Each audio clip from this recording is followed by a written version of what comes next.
Hi everyone, welcome back to the channel. My name is Marcus Blyden, and today on the channel we'll be discussing a topic that is very important in this day and age. We will be talking about hurricanes, what they are, and most importantly, how to prepare for them. We are just coming out on about 7 to 8 years of experiencing hurricanes Irma and Maria, which the U.S. Virgin Islands were actually struck with two back-to-back Category 5 hurricanes in 2017, and they had very devastating effects. For lack of a better word or phrase, a lot of Virgin Islanders were caught with their pants down, more or less because the islands hadn't experienced a hurricane in over 20 years. So when that hurricane came, most people had a very nonchalant attitude about everything.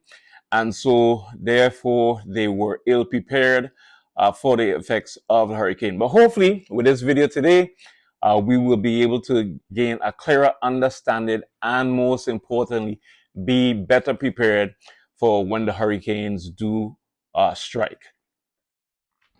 So whether you live in the Caribbean or the southern United States or anywhere, as a matter of fact, where hurricanes hit, this video will be definitely one for you to watch.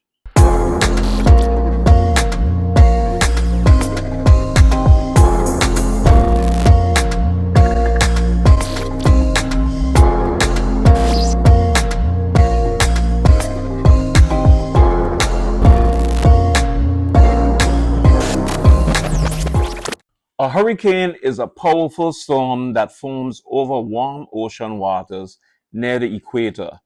Once wind speeds reach 74 miles per hour or 119 kilometers per hour or higher, it is actually classified as a hurricane. There are 5 categories of hurricanes, and they are ranked using what they call the Saffir-Simpson scale, which is a total of 5 categories of hurricanes. A Category 1 hurricane would be from 74 to 95 mile per hour winds, which causes minimal damage. A Category 2 hurricane, which would be a storm with wind speeds between 96 to 110 miles per hour, or those winds basically cause moderate damage. Now, a Category 3 hurricane would be wind speeds of 111 to 129 miles per hour. Those wind speeds definitely cause major damage. Category 4 wind speeds are between 130 to 156 miles per hour, causing severe damage. And a Category 5 hurricane would be wind speeds upwards of 157 miles per hour, those causing definitely catastrophic damage, which once again is what we experience here in the U.S. Virgin Islands with hurricanes Irma and Maria. These storms bring heavy rain, strong winds, storm surges, and can cause flooding, landslides, and major destruction. Okay, one of the main reasons why I'm actually bringing out this video today is because the beginning of this month, which is June 1st was the beginning of the hurricane season, and it continues on down until November 30th of each year. We have a total of 6 months for the hurricane season, with the most busiest of the season being between the months of August, September, and October. Okay, so those are the busiest times when we see the hurricanes forming and coming off of the coast of Africa and headed our way to us here in the Caribbean and the lower eastern United States. All right, so as I mentioned, most importantly, let's start talking about hurricane preparation. Here are some key things that you may need to know before, during, and after the storm. The Virgin Islands Territorial Emergency Management Agency has lots of information on their website. You can go check them out. And the first thing we would like to mention is putting together a hurricane kit, which would include some of these items which I'm about to mention here from after the list. The first thing would be a first aid kit, which you would want to include in that kit band-aids and gauze, eye patches and bandages, gloves and scissors, antibiotics, alcohol and or peroxide, medicine for pain, allergies, and prescription medicines.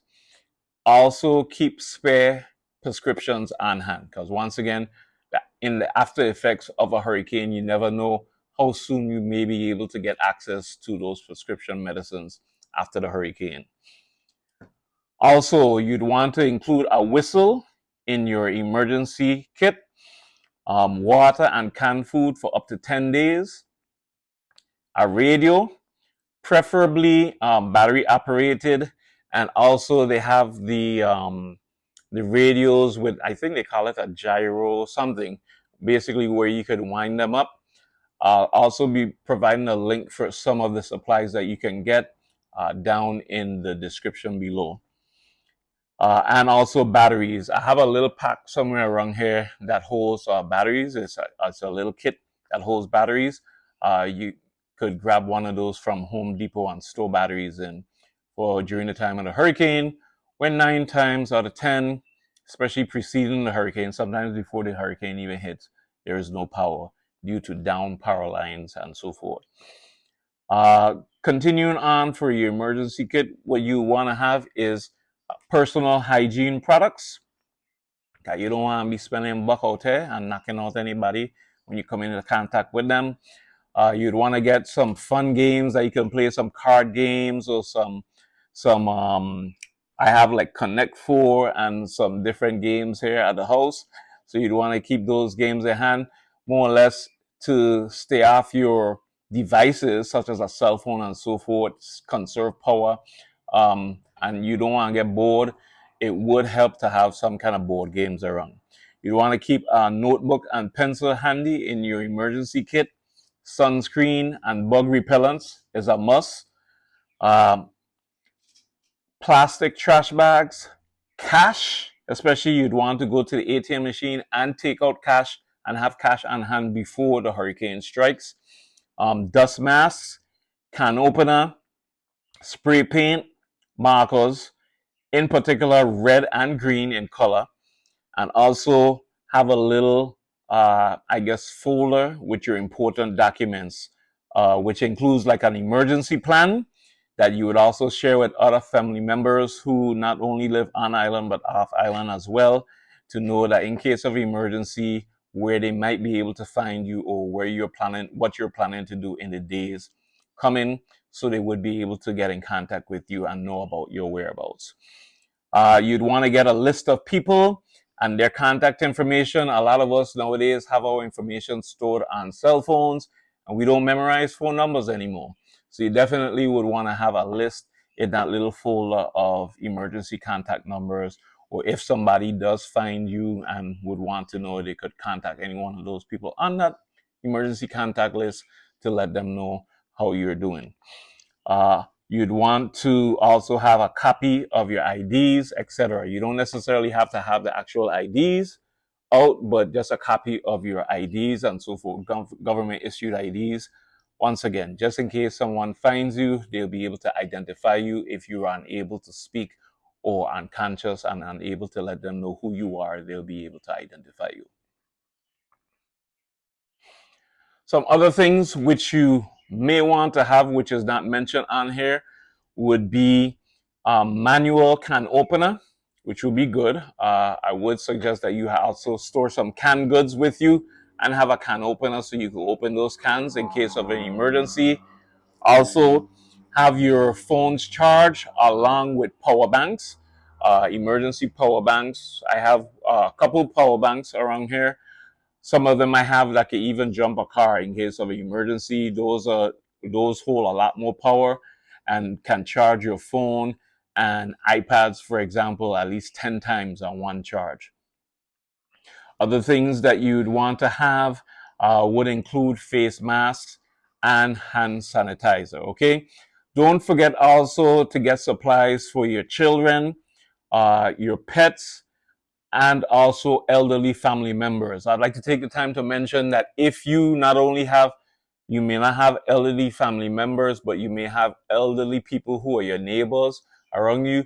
Do check in with them prior to the hurricane, uh, after the hurricane as well, and make sure that they have everything that you need. If their house not looking too firm or strong, you're looking kind of shabby, you might want to have the neighbor who is elderly come and stay with you during the time. Also, do take note, in any case, wherever you are, of where the emergency shelters are. Most emergency shelters do open at least 12 to 24 hours before the storm hits. The good thing with a hurricane is you know when it's coming, and the weather reports that are given are pretty good about giving around a time in which the storm is about to hit. What you'd want to do is basically shelter in place a couple hours before it's projected to hit, and make sure you don't move about, because again, it can lead to loss of life if you're out there wandering around and things flying about at above 75 per hour winds. Trust me, a lot of items can become airborne really easily. So in preparing for your home, in talking about things flying about and so forth, you'd want to trim back trees and loose branches. You'd want to secure any outdoor furniture that you might have, because those things can and will become airborne in case of a hurricane that's any speeds above 71 miles per hour. Um, You'd want to check your roof and your gutters. Make sure your roof is secured and is not lifting up. They don't have any parts of it that's lifting up. Make sure you screw it down properly or nail it down properly. Preferably screw it in properly. You'd want to fill all your gas tanks. If you have any cars, make sure they're on a full tank of gas, because gas will become scarce in the aftermath of a hurricane. Last but not least, make sure, as I mentioned before previously, that you have cash on hand, because ATMs may not work. Okay. And the third part of this information, I want to state that you want to get the numbers or the information from local authorities, for getting local weather updates, the National Hurricane Center, and or trusted news sources. You could get the information for even their websites and so forth and lock it into your phone, so you would be able to get that information as well. Also, know the difference between a hurricane watch, which states that conditions are possible, and then a hurricane warning, which is conditions are definitely expected within the coming hours. Also, have a battery powered radio in case the power goes out. I did mention that previously. So you'd want to have a battery powered or some other power, form of power to your radio available, so you can stay in touch with the radio stations. WSTA did a phenomenal job back in the days, with Hurricane Hugo, I believe, when Hurricane Hugo and even Hurricane Marilyn had hit back in 1995. You want to know or have an evacuation route just in case your roof goes. Could probably talk with a neighbor about probably moving over there by them going to their house. You'd want to do it, of course, when the winds are at least low. If the roof does go in your house, you want to go into the bathroom and cover over with at least a mattress from your bedroom and so forth, and wait until the storm subsides a great deal before trying to make it out of your house over to your neighbor's house. Also, as I mentioned earlier, share your evacuation plan with your friends and family. Leave early to avoid any traffic if you're leaving your home before the storm hits. Also, bring that emergency kit, which I mentioned, with you. Uh, Part 4 of this, which will be last but not least, make sure to avoid any flood areas. Do not, I repeat, do not touch any down power lines. I have a video on my channel where a pole fell over across the road, and there were people basically trying to or walking over the lines, but you have to be very careful not to touch any of those power lines, because even though they're the power may be off. There's still the line still may be energized, and you could end up injuring or killing yourself due to those touching those power lines. Also, check in on your neighbors. Make sure you get their contact information. This day and age, we don't really talk to our neighbors like that, but it'll be a good thing to walk just next to your neighbor, introduce yourself, and get their contact number as well in the event of a hurricane hitting. Last but not least, listen to authorities before returning home. If you had the chance or you left the house to go to a shelter, for example, make sure you get information on the area which you live. It is if it's whether or not it is safe to return to your home. Also, clean up safely before the hurricane before and after the hurricane, and also take photos of anything you may have in the house for insurance purposes. A lot of ways you can prove what you had and so forth was to take photos before the hurricane. So in the event that there is a loss, you can have those photos as evidence that you did own those particular items. Okay, hurricanes can be a very scary and frightening event, but with proper preparation, you can avoid and help to keep your family and friends safe. So I hope you have actually found this video helpful and informative, and you'll be able to learn you were able to learn something, some of the tips provided to you on this video. Be sure to help support the channel by subscribing if you haven't done so as well. Do sure to give the video a thumbs up and tell somebody about the channel, M. Blyden Vlogs, which I seek to come to you once a week, every week, with at least one video surrounding details and things that are helpful in the Virgin Islands. All right. So once again, thanks for watching M. Blyden Vlogs right here. And as I like to say, VI to the world.